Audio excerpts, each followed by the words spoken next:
Hey, what is going on everybody, and welcome to Fantasia, home of the melodious. My name's Azallea, and today, gonna be bringing you guys a post-duel commentary on the Fantasia Non-Meta Tournament Season 1.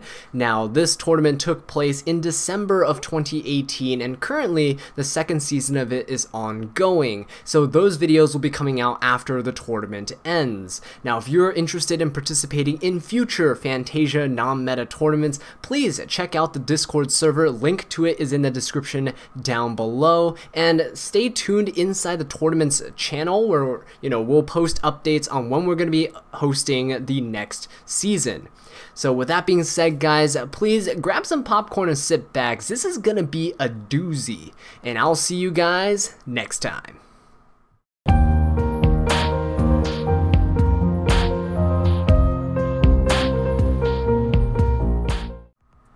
Alright guys, so welcome back to the Fantasia Non-Meta Tournament Season number 1. This is round 2 where I'm going up against my opponent Regalia, and Regalia here is playing a deck that I really do not like playing against, like, at all. Like, this deck is, oh man, probably one of the decks, like, it's probably up there in like top, I wouldn't say top 10, but maybe top 25 decks that I really don't like playing against. Yeah, there we go. Magical Muskets. This deck is so annoying, and for those of you who don't know what this deck does, this deck basically allows the user to activate their Magical Musket spell and trap cards from their hand on their opponent's turn, as long as they have a Magical Musket monster on their side of the field. And oh man, look at that, and they have Dead Man's Burst right there, the counter trap that allows them to negate a spell or trap card, and it is, oh man, this deck is really annoying, as you will soon find out, as I take you on this long, very long journey across this duel.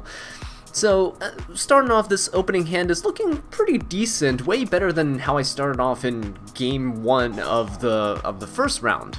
So open up with some spell books. I have Blue Boy, I have Berry Magician Girl. This is fine. Now I go ahead and activate Spellbook of Secrets, gonna search for the Master. Going to reveal a spellbook card in my hand, decide to reveal Knowledge because I had 2 of them. So, if my opponent goes like, oh, well, he has a Knowledge and tries to negate one, well, I have a second one in my hand. So right now I'm just telegraphing to him like, hey, look, I do have a Knowledge that I can play, so that, he's going to consider negating that with his Dead Man's Burst or whatever. He has 1 set back row though, and that's very important. So I have to try to play around that. I don't really know what it is. Most Magical Musket players don't set their Magical Musket spell or trap cards because, of course, you can just activate them from your hand with their Magical Musket's effects. Now, I'm very carefully trying to place my cards in a way where they're not, I'm not activating my spell or trap cards in the same column as my opponent's monsters. You can see I'm trying to just play between the Magical Muskets because if a spell or trap card is activated in the same column as a Magical Musket monster, they get their effects triggered. So that is something that's very important. Now here, I go ahead and activate the Spellbook of Knowledge. Gonna go ahead and draw 2 cards. Now he, as you can see, there's a pause. He was considering negating it, but the thing is, I did have a copy of Spellbook of Fate that I searched out, so he was probably like, oh, well, I'm not really sure if I want to negate that, right? Maybe save that for the Spellbook of Fate. So here, I go ahead and I activate Magician's Restage, and Restage allows me to go ahead and, of course, revive a monster in my graveyard. Now, this is a really good setup, actually, and I really like this about this deck. So what you could do is, you can actually go ahead and use your Berry Magician Girl to make a Linkuriboh, and use Restage to bring back the Berry Magician Girl, so you establish another spellcaster type monster on your side of the field, while also having Linkuriboh to help negate an attack. And of course, Linkuriboh can tribute off the Berry Magician Girl, and then summon itself back, so you can essentially negate 2 attacks, right? It's pretty awesome. So go ahead and activate the restage, and he doesn't want me to have a spellcaster type monster on my side of the field, and that just of course leaves my Spellbook of Fate dead. But here's the thing, with restage's effect I can actually go ahead and search out a copy of Magician's Right Hand. Now unfortunately I don't have a spellcaster type monster on my side of the field, so I don't get the effects, like I don't get the benefit of Magician's Right Hand like I did in the previous round, where you know, I could just negate the first spell card that my opponent would activate on any turn. So this card is actually really powerful, but against Magical Muskets it's not as potent because of the fact that they have access to trap cards, and their trap cards can be activated from the hand. So they have cards that can easily destroy this card or just outright ignore it if they really want to. Now here, my opponent goes ahead, activates their Magical Musket spell card. Okay, I don't have a spellcast type monster, so I can't negate it. And it goes ahead and negates my Linkuriboh on the field, and then he goes ahead and gets a search as well. Now he goes ahead, summons more Magical Musket monsters. I don't know the names of all these monsters, but I do know that the one he summoned allows him to special summon another Magical Musket from the deck. He has one that recovers from the graveyard, he has one that discards 2, draws 1, and he has one that directly searches from the deck as well. So all of these cards, as you can see, he has amazing field presence, and he still has resources in hand to boot. Meanwhile, I'm stuck here with a Spellbook of Wisdom, Lemon Magician Girl, Chocolate Magician Girl, Spellbook of Knowledge, and Spellbook of Fate. Now the good thing is that next turn I can normal summon a Chocolate Magician Girl and try to go for a search. And if my opponent does try to destroy my Chocolate Magician Girl, I have Spellbook of Wisdom to help me make my spellcaster type monster unaffected by either spell cards or trap cards. So I'm looking pretty good right now, it's not bad. So here my opponent goes ahead, activates this card, and boosts up his Magical Muskets attack. He didn't do this during battle phase because you can't attack with the monster that's, you can't attack directly into your opponent with the monster that has boosted attack, so that's why he just saved it for later. Now he did this because then he can add a Magical Musket spell card from his, spell or trap card from his graveyard back to his hand. So that is definitely something to keep in mind. So I go ahead, draw for turn, draw into Berry Magician Girl, which isn't actually the best thing here. The good thing is that Berry's effect can actually trigger when she's targeted by a card effect as well. So if my opponent tries to Desperado or something like that and try to pop my Berry Magician Girl, then I can go ahead and activate her effect and summon another Magician Girl monster straight from my deck. So that is definitely something to consider, and that's actually a really good draw in that, for that matter. But the thing is here, he has a bunch of monsters, and I feel tempted to like attack over them with Chocolate Magician Girl. So just go ahead and normal summon her. She has 1600 attack, which is enough to attack over most of the Magical Musket monsters. I believe he has one that's also pretty decent in terms of attack power, but then keep in mind that they do have capabilities of boosting their own attack and things like that. So I do have to be mindful of how I play through this. Okay, so anyway, my opponent goes ahead and, well, my opponent doesn't really have anything right now. He has trap cards in his hand that I'm trying to play around. Chocolate Magician Girl goes ahead, Lemon Magician Girl gets sent to the grave, and I draw into an Instant Fusion. This card is perfect because I play Thousand Eyes Restrict in my extra deck, so that helps me kind of just remove some of the stuff from his side of the field. Notice how I'm playing Instant Fusion in the column that's empty, so I'm not triggering his Magical Musket effects, but it doesn't matter because he has whatever the heck that thing is, the counter trap card, right, and negates my Instant Fusion, and of course his Doctor goes ahead and grabs back a Magical Musket spell card from his graveyard. So that's quite unfortunate for me. I don't really have too many things I can do at this point. He has full control of the duel. I only have 2,900 life points, and he has cards that can, you know, destroy my Chocolate Magician Girl. He has cards that can negate her effects, so it's not like anything that I can really do at this point. Besides try to go for some more draws.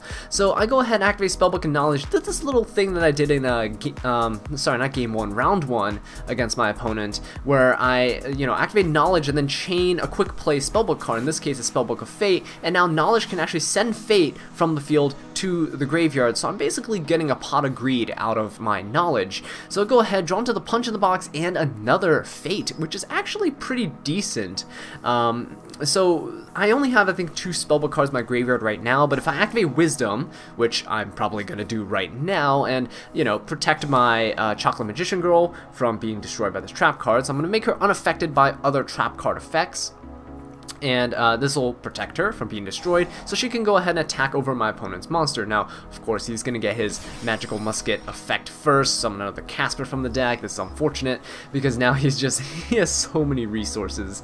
All I can really fall back on right now is the Spellbook of Fate, which he might be able to negate anyway with his counter trap if he has one.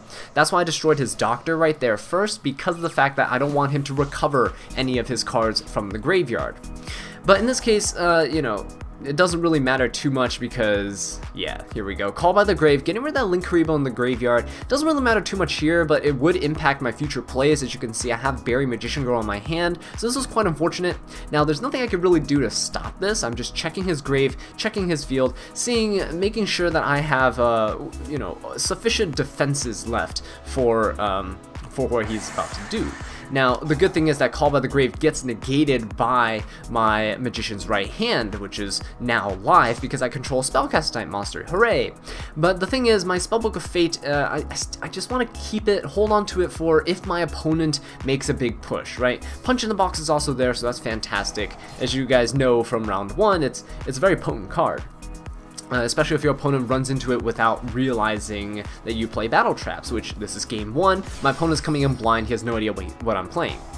So he goes for his own copy of Instant Fusion, summons Thousand Eyes Restrict. So I go, you know what? I have the Spellbook of Fate right here, and I should probably use it to get rid of that Thousand Eyes Restrict. It's probably not a good idea to keep it on the field, because I could just steal my Chocolate Magician Girl, and that's not good. So gonna go ahead and banish 3 spellbook spell cards from my graveyard. Gonna go ahead and just attempt to banish that Thousand Eyes Restrict. Now it's unfortunate that I had to be baited out in this way. I really would have preferred if he didn't have the Instant Fusion, so I could actually banish one of his Magical Musket monsters, or an extra deck monster if he decides to go for one. So at this point, you know, he goes, I believe that's Casper. Casper's effect goes ahead, searches out the trap card that can destroy any face-up card that the opponent controls. So that's unfortunate. There we go. Chocolate Magician Girl gonna get popped right there, and his whatever that card is gets to summon 1 Magical Musket from the deck. Doctor comes out. Doctor can revive stuff from the graveyard, or sorry, add stuff from the graveyard back to the hand. And yeah, it's not looking too good at all. Now the thing is, I do have that Punch in the Box that's face down right now, and I can use it to help, you know, kind of save me from an attack or something. But yeah, look at where he summoned his Doctor, in the same exact column as my Punch in the Box. So this is really unfortunate. I think I do have to activate it here, and then I have to send his Shooter the Kid, or whatever it got renamed to. I have to send that to the grave and then reduce the attack of the current monster that's attacking down to 0.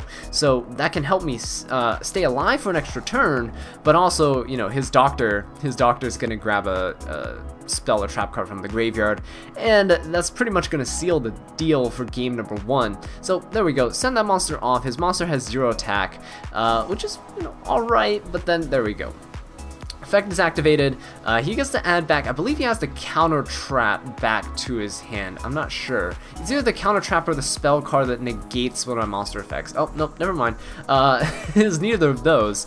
It's the one that just pops the face-up monster that the opponent controls. So at this point, it's not looking too good for me, and he sets a card directly in front of my Magician's Right Hand, so I'm thinking maybe that's Infinite Impermanence. Maybe he wants to shut down my Magician's Right Hand, but I don't know. Anyway, gonna go ahead and normal summon the Berry Magician Girl. It's all I really have, and yep, there we go. Infinite Impermanence coming out. Well, what can you do, right? Berry Magician Girl can go ahead and actually activate her effect to go ahead and special summon a Magician Girl monster from my deck, but you do know that he has the trap card that goes ahead and tries to pop my Magician Girl monster, and I think he chains it here. We're going to create some wonky chain links.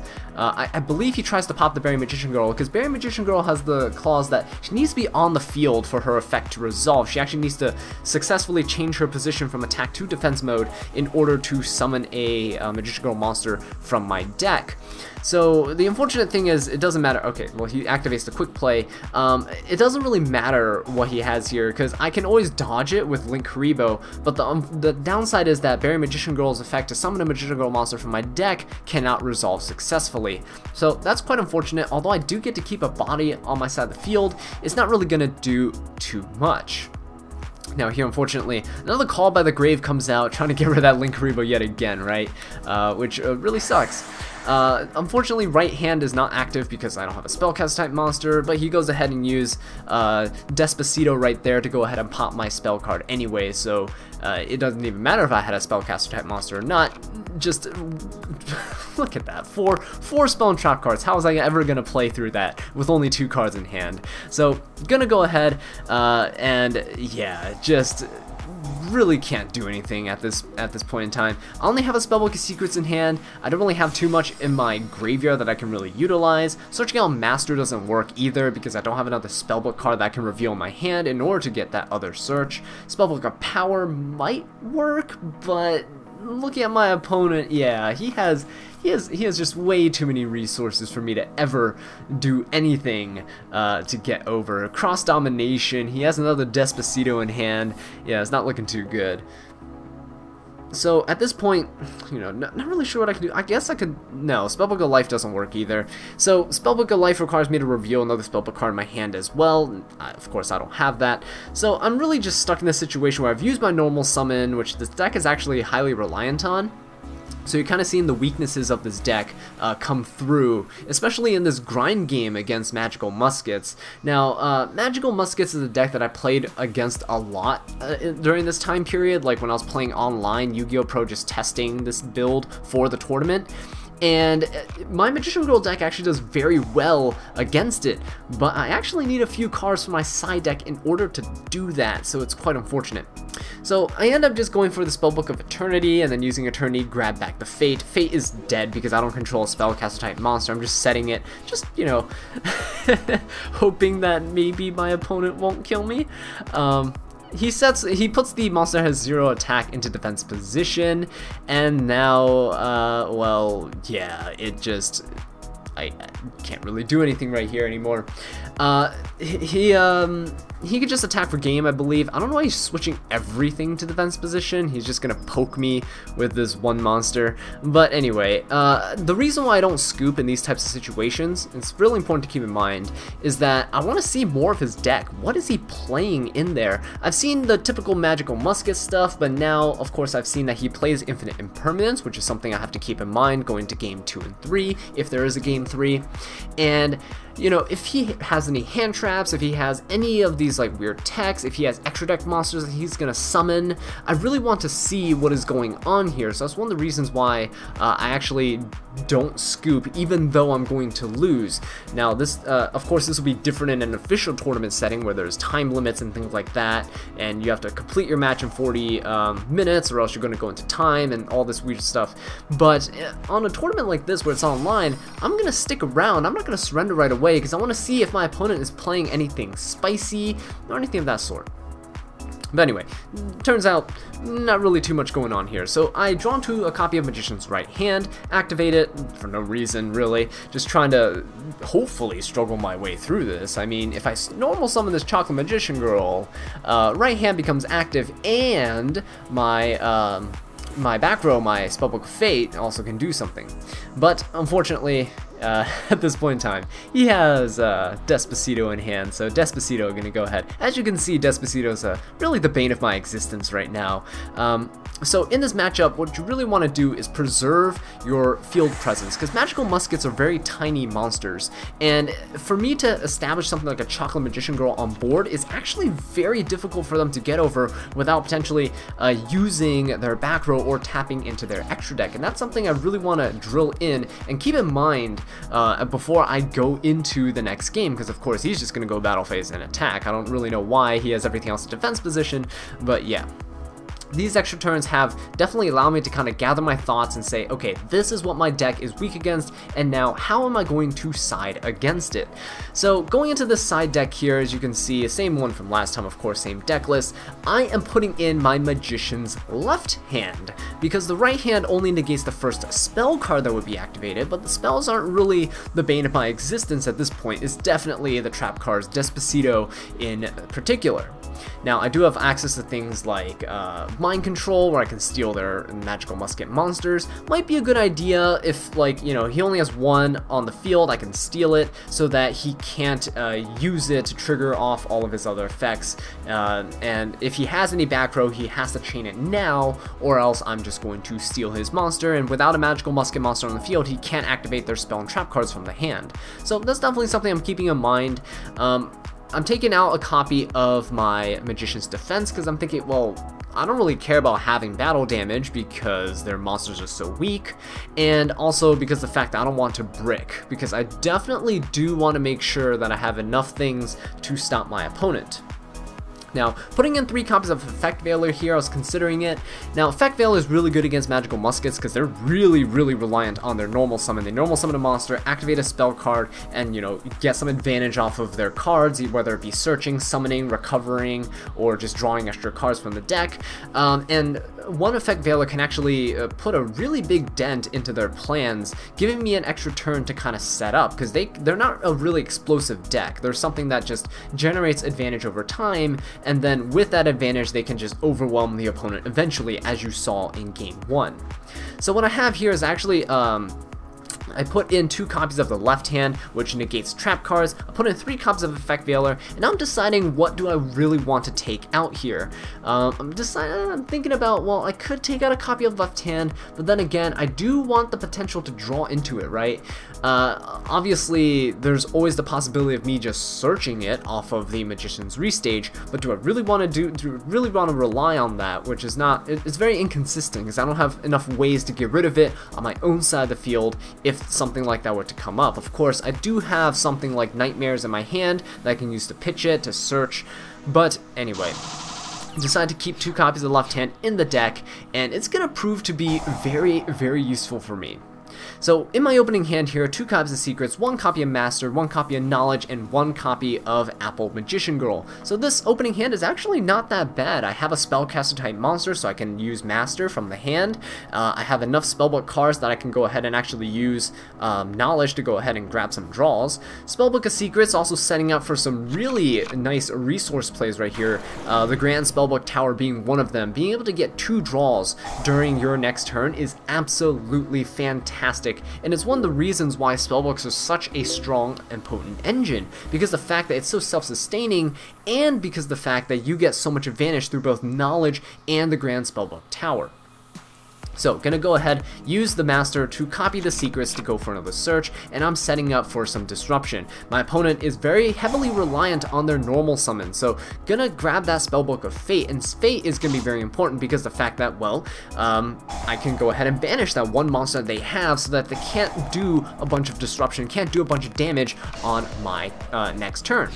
Gonna go ahead and activate the Grand Spellbook Tower, which is going to be live because I have Apple Magician Girl on my side of the field, and fortunately for me, with my Knowledge, I drew into another copy of Secrets, which sets me up for next turn, and I drew into a copy of Magician's left hand, so it's a good thing that I sided both copies in to just increase my chances of drawing into it. Now, the first trap card of any turn that my opponent activates is going to be negated. Doesn't matter if it's a normal trap card, a counter trap card, or whatever, because this is a continuous effect. So it doesn't matter the spell speed of the card that he's going to activate.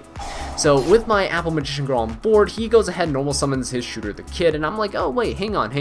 He used his normal summon here, and now I can actually very easily disrupt his plays with the Spellbook of Fate, because now I can actually just get rid of his monster here, and you know, his instant fusion going under it, played in the same column, it would summon something out, but he doesn't get the additional effect of the Magical Musket monster.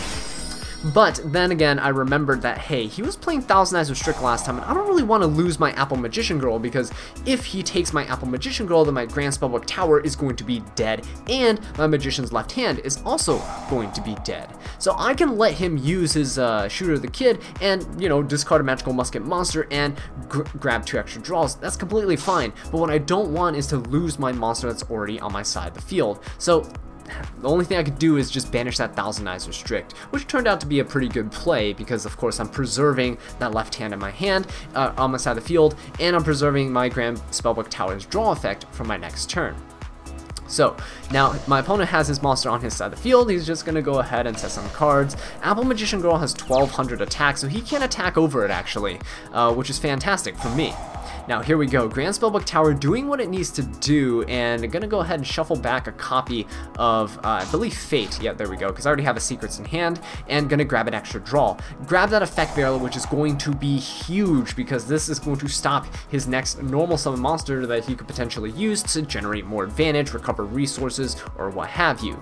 I also have a Berry Magician Girl in my hand that I got from my draw phase, so I can normal summon that and go for some searches as well. So first of all, of course, just gonna use my Spellbook of Secrets, and Secrets is going to go ahead and net me a draw. And here I'm considering, well, I could use Spellbook of Power. I can go into battle phase, attack, and then, you know, get a draw or get a search off of that, which is going to be pretty good. And of course I'm getting a search off Berry Magician Girl as well. Now it doesn't really matter if Spellbook of Power potentially gets negated or something, because I do have the potential to search with Berry Magician Girl for something like a Kiwi Magician Girl if I really do need it. I believe in this case, though, I go for the Chocolate Magician Girl, just because she is 1600 attack. Yeah, there we go. And 1600 attack is actually a really good threshold when you're against Magical Muskets, because they don't have many monsters that can attack over that. So he has 2 set cards on his side of the field, and this is telling me, okay, he's either siding stuff in against me, or he's afraid that his Magical Musket monster is going to leave the field somehow, so he wanted to set some back row just in case to deal with my monsters on the off chance that I get rid of his. So use a Spellbook of Power, go onto the Apple Magician Girl, attack over his monster, grab a search with this card, and this is going to be huge. Check out my banish pile, see what's in circulation, see what's not, and I believe here I go for the Eternity? Oh no, okay, I go for the Fate. Fate just because I have enough Spellbook cards in my graveyard that could potentially disrupt his plays, and if I did Eternity, I think I didn't have any choices there. I had something like, I think it was Secrets, Master, and Knowledge. So Secrets already used, Master's dead because I don't have another Spellbook in my hand, and Knowledge is dead because I don't have another Spellbook to send. So the proper choice here was definitely going to be Fate, so I can have that disruption for my opponent's turn. So Effect Veiler and Fate backing up with the Magician's left hand, which is actually posing a huge problem for my opponent here, because as you can see, he has back row, he has stuff that he could use, but he can't, because the fact that I have I have Magician's Left Hand on the field with some Spellcaster type monsters. So he's going to go ahead and summon his dancing person right there, Dancing Musket Girl, and I'm gonna just probably, I'm thinking I could probably just flip the Spellbook of Fate right here and get rid of it, because the fact that I just don't, I have full control of the duel, there's no reason for me not to, but I decide, we'll wait and see what goes on here, and you know, just in case he has back row where he activates under his Magical Musket monster to try to generate advantage off of them, then I can just get rid of their Magical Musket monster at that point. And that's exactly what he does. He activates the Despacito and tries to pop my left hand, because that's the card that's posing a problem, right? It gets negated, obviously, because it's the first trap card they activated for the turn, and that's when I activated my Fate. So it was a game of like chance, you know, whether or not I really wanted to activate it now or later, but it worked out in the end. Banish his monster, he doesn't get the additional effect because it's no longer on the field, so you know the card is not technically activate it in its column. It's already gone. And now I'm in full control of the duel. I have a Chocolate Magician Girl on the field, 1600 attack, which can attack over almost all the Magical Musket monsters. I have Berry and Apple that can both deter attacks from my opponent, because if they are attacked, I can special summon stuff from my deck, from my hand, which is pretty good. Unfortunately for me, Chocolate Magician Girl is kind of dead in this case, because the fact that there's no spellcaster type monster in my graveyard for me to revive if she is declared as an attack target. But fortunately for me, this left hand is carrying me very, very hard. And of course, Grand Spellbook Tower also coming through, so I now have an Effect Veiler and a Regalia in my hand. So if my opponent does manage to somehow maybe get a Magical Musket monster on the field and get Ties of the Brethren or something and just spams his field full of Magical Musket monsters, I have a Regalia to help me clear that out. So in this case, my opponent doesn't really have anything here, goes ahead, sets a monster face down. Now I do know that one of the Magical Musket monsters has pretty high defense. I believe it has like 2000 defense. So I'm thinking about that. I'm like, okay, well, gotta keep that in mind. I don't really want to waste this battle phase, because every little turn matters at this point. My opponent goes ahead and activates Solemn Strike, though. It gets negated by the left hand. I love it when this happens, because most people think that the counter traps, you know, bypass Magician's left hand because it's a spell speed 3, but it doesn't work that way, because left hand is a continuous effect on the field, and it poses a condition so that if any trap card is activated, the first one would be negated no matter what. Okay, so anyway, gonna go ahead, look at my extra deck, see, okay, what do I want to get from here? I searched out a copy of Kiwi with my Berry Magician Girl, and that's gonna be completely fine. Now I go ahead and go for the Akashic Magician, because Akashic can actually bounce back my opponent's face down monster, and that's gonna be very good for me. Being able to bounce that monster back is gonna be fantastic, because then I can just attack for game without having to worry about the defense values of my opponent's monster. So, unfortunately, it gets infinite impermanence. He put it in the column with the left hand, but now that he doesn't have any Magical Muskets face up on his side of the field, I'm not really worried about anything in his hand, right? I'm not worried about if he has Despacito or like any of that stuff. So I go ahead, just go for another Link Summon, because why not?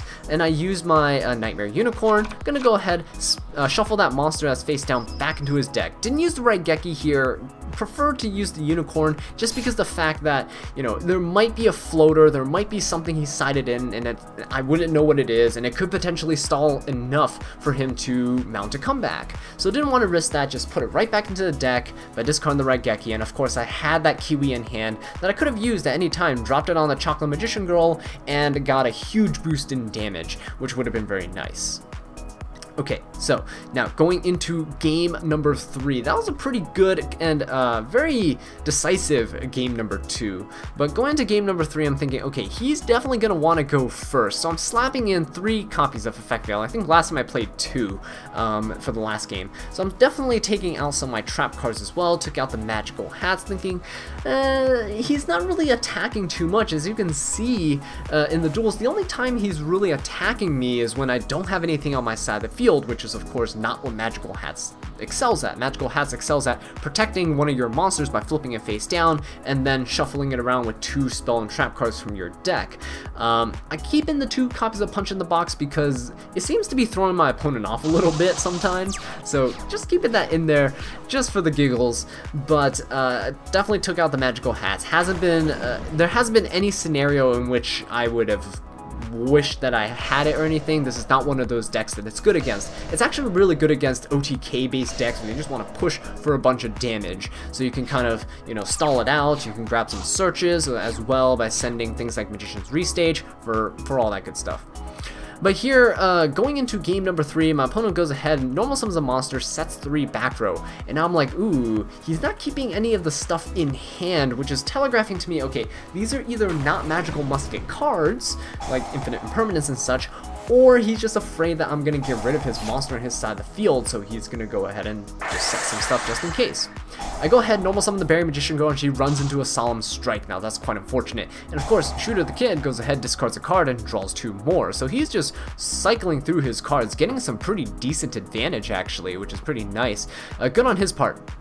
But that Berry Magician Girl was actually just a ruse. What I have here is a Spellbook of Secrets to go ahead and go for a search. So I can actually go ahead and grab something like a Knowledge, which can help me cycle through some more cards. Now it's unfortunate that I did lose my Berry Magician Girl. I would have liked her to be on the field so I can establish my left hand, and with that left hand it would have been really nice, because then of course I can do that lock that I did last time where my opponent is really pressured and to manage his trap card usage properly, because the first one will always be negated.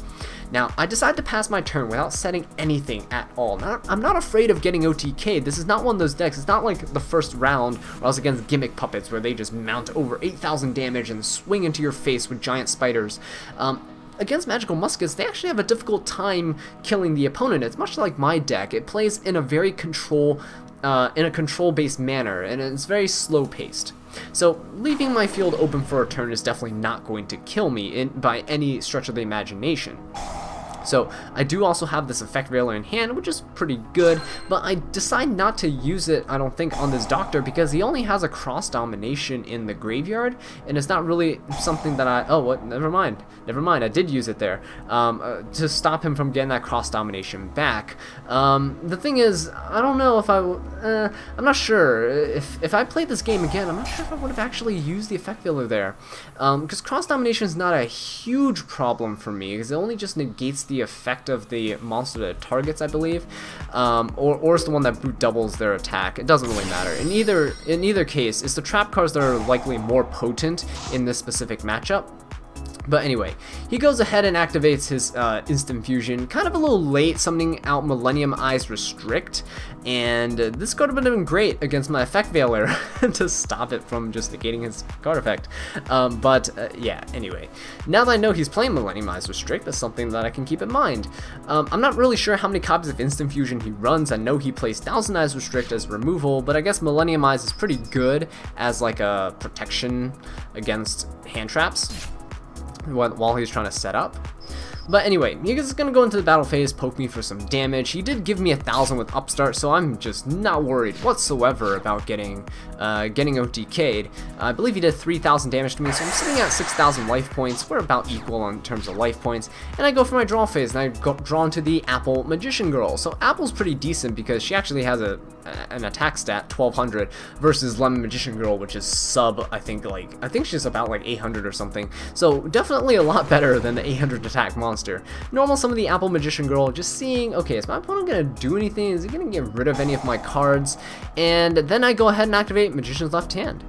And he doesn't have a response, so I am ecstatic right now. I'm like, oh yes, this is exactly what I needed. Now, unfortunately, I can't attack over any of his monsters, but it's okay, because Apple has the effect where if she's attacked, then I can summon Lemon from my hand, and all that good stuff. Now, here's the unfortunate part. He has Twin Twisters. Yeah, that's right. Twin Twisters is something that Magician's Left Hand cannot negate because it's a spell card. So he manages to very luckily pop my Spellbook of Fate and my Magician's Left Hand. So I'm left thinking, oh my god, this is it. This is it. I lose the Magical Muskets now. Second round of the tournament, I'm already not looking too good. So, my opponent, 2 Magical Musket monsters on the side of the field, drew for turn, didn't summon anything else, so I'm thinking, oh, well, that's pretty good. At this point, I am kind of considering my life points, not really wanting to, you know, drop too low, because just in case I need to survive a few turns without a board, that I can do that. So here, he goes for the attack on Apple Magician Girl, and I use my effect to summon out the Lemon from my hand, and then he goes and tries to negate my effect, and I go ahead and activate the Spellbook of Wisdom, saying, not gonna allow that to happen, but he also has the Infinite Impermanence, so that put a dent into my plans. That's quite unfortunate. Now, he goes ahead and adds back the Casper from his graveyard to his hand with his Doctor. Fortunately for me, I can do something similar. I can use Apple Magician Girl's effect in the graveyard to add the Berry from my graveyard back to my hand, recovering some resources, and of course Berry is a much better normal summon than Lemon Magician Girl is. So, have a Lemon and a Berry in hand. It's not looking too good for me right now, but keep in mind that he doesn't have that many cards left. He goes ahead and uses his Despacito here, not really sure why. He goes ahead and goes for the search for a Cross Domination with his Casper, but really, like, what? Why? I don't understand. So without his Despacito, I'm actually feeling pretty good. He probably should have saved that in his hand. So I'm gonna go ahead and normal summon the Berry Magician Girl, and now he's in trouble because now it doesn't matter if he uses cross domination or whatever. I have a left hand on the field, which means he can search a trap card or whatever, and it does not matter. Now, Berry Magician Girl gets targeted by his cross domination, and boom, I get to summon Chocolate Magician Girl out from my deck. His Casper can get a search, it doesn't matter anymore, because he has to search a spell card. If he searches a trap card, it's not really going to do anything because of my left hand. That's establishing that lock on my side of the field. Chocolate Magician Girl goes for a draw, pitching the Lemon Magician Girl from my hand, draw into another copy of Chocolate, and I'm thinking, that's not like the best thing ever. Whatever, right? We'll hold on to this. It's a decent hand for next turn. I can normal summon another 1600 beat stick to my side of the field. He goes ahead, puts Casper into defense position, 2000 defense. I can't attack over that, but he also can't attack into Berry or Chocolate Magician Girl because, well, if he does, I'm just gonna summon more Magician Girls from my deck, and that's gonna generate me a ton of advantage. He goes ahead, sets a back row. I'm not afraid of it at all if it's a trap card because of left hand. Left hand is such a good card. The Magician's hands are actually such a great tech in Magician Girls. I'm actually surprised I never thought of this before, but man, it's putting in work right now. So, gonna go ahead and normal summon that Chocolate Magician Girl, and I'm not going to pitch the Kiwi, because Kiwi is actually gonna help me pump out a lot of damage if I need it. And in this case, we're waiting for a response on my attack declaration, and I believe he has something. If he does have the thing that doubles his Magical Muskets attack, yep, there we go. I can't really read what that name is, but it's okay, it's the Sniper Rifle card. It's gonna boost up his attack points, it's gonna double it. So I can actually go ahead and pitch my Kiwi Magician Girl here to boost up my Chocolate Magician Girl's attack. Now unfortunately his Doctor does go ahead and recover something from his graveyard. Again, doesn't really matter what it is. He really has to rely on his spell cards at this point because of the fact that I have left hand on my side of the field, but I still get to attack over his monster. So it's perfect actually that I went and got a copy of Kiwi for my draw phase. So now I can attack over both this monster that was boosted and the Casper that's currently on his side of the field, except now I run into his cross domination, makes my attack 0 and negates my effects, so I take 2000 to the face by attacking to that defense position monster. That's okay. All I have to do now is pass my turn, my attack goes back up, Casper cannot attack over anything, he still can't activate trap cards, goes for his draw, and he has one card face down and he has a Casper on his side of the field. Next turn I can actually go for something like a Link Summon if I really wanted to, and then I can, you know, go ahead and go from there. Now, I draw into a copy of Magician's Restage, and with my field as it is right now, it's actually pretty good. Now, Restage can revive something from my graveyard, which I can always revive a Berry Magician Girl if I summon my Link Karibo. So I can go Link Karibo with my Berry Magician Girl, revive it with Restage, and then use that Berry with a copy of Chocolate Magician Girl to go for another Link Summon. And with that, I can actually climb into, if I needed to, I can climb into something like a Ningirsu, and Ningirsu can send that Restage from my field to the graveyard, which allows me to get another search for a Magician's hand, so either left or right. So at this point, thinking, just looking at my extra deck, looking at my opponent's life points, trying to see how I can position myself so that I'm not going to get completely destroyed by like a miraculous top deck of any sort. So just looking at my extra deck, I think I go for that play that I just described, but I'm not really sure about how I do it. Okay, looks like I'm going for the Lemon Magician Girl in the graveyard first, and then I'm using my Lemon Magician Girl, tributing off my Chocolate Magician Girl. I believe I haven't used my normal summon this turn yet, which is pretty good, which means I can actually search out a copy of Berry, or I can search out a copy of my Blue Boy, which gets me more spellbook cards, of course. So, Lemon Magician Girl comes in clutch at times like this where you do have a multitude of options, and it's really good that Restage is an option in this deck as like a monster reborn that has an additional floating effect. So it really does help me generate that advantage necessary for Lemon Magician Girl to go for these crucial searches to get me out of pinches such as this situation. So, I end up going for the blue boy. Blue boy goes for the Spellbook of Secrets. Spellbook of Secrets can allow me to go ahead and search for something like Fate. Fate can, you know, either banish his Casper on his side of the field, which is fantastic, or I can actually go ahead and, you know, return that back row back to his hand if I wanted to. There's a lot of nice little things that you can do with the Spellbook engine. Now, of course, I could go for things like Knowledge. Knowledge can go ahead and send away my blue boy, and I can go from there. But here I decide, okay, Spellbook of Power it is. Instead of going, you know, and investing a lot of resources into plays, just in case his back row is something, right?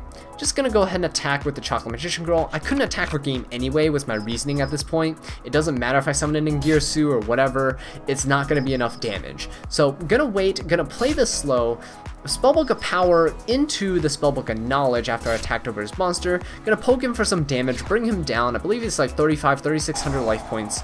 And now I can activate the Spellbook of Knowledge to grab some more searches. So now I have the Spellbook of Fate, drew into another copy of Magician's Restage, which is actually pretty cool. At this point, I could potentially summon something like a Nightmare Phoenix and pitch the Restage and kind of, you know, pop his back row, and then I can search for another hand.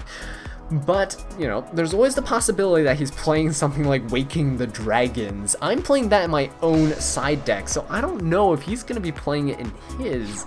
So he hasn't activated the back row yet. I'm going to assume that it's nothing. It hasn't been anything that's, you know, causing me a trouble. It's just been there for several turns, so I'm just going to leave it alone.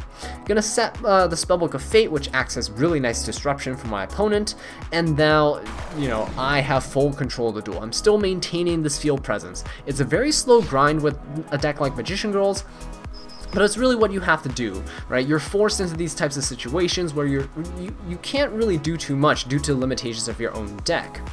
Now my opponent goes ahead and attacks the Lemon Magician Girl. It's a pretty good attack target, I guess. If I had a Spellcaster type monster in my hand, then he would have been in trouble, but I don't, so I'm forced to actually activate my Spellbook of Fate.